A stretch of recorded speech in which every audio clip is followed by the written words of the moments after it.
Hello and welcome. I'm your host, Grant Johnson from Red News, and I'm here to talk about the news for today. For today's podcast recording, I'm going to be talking about the temporary truce between Israel and the terrorist group Hamas. For the past 4 days, while Americans were celebrating Thanksgiving, there was an important agreement that was certified by the Israeli army and the terrorist group Hamas, which this agreement was basically to have 4 days of a temporary truce to allow humanitarian aid into the Gaza Strip, and in exchange, hostages would be released from Hamas, and many of those hostages are currently on their way to their homes to meet up with their friends and family after being detained by the terrorist group Hamas. This temporary truce was also expanded upon on November 27th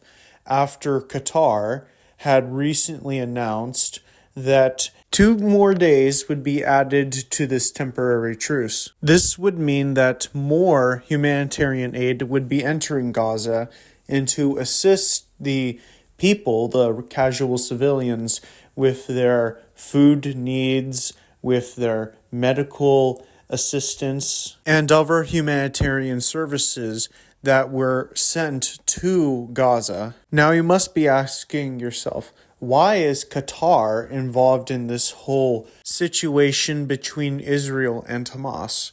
Well, Qatar, alongside with Egypt, are seen as the mediators between Israeli interests and Hamas interests. As a part of the agreement, there hasn't been any continuing fighting between Israeli soldiers and Hamas fighters at this time.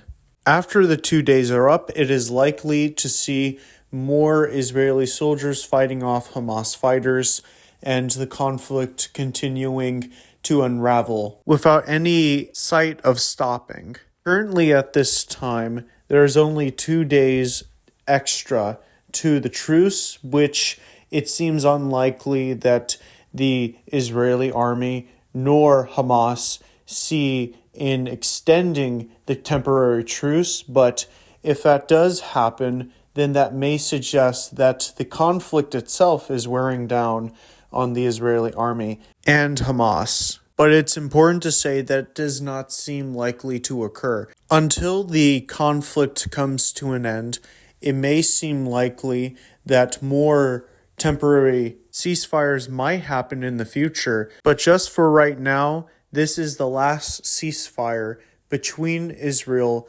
and Hamas for the year 2023.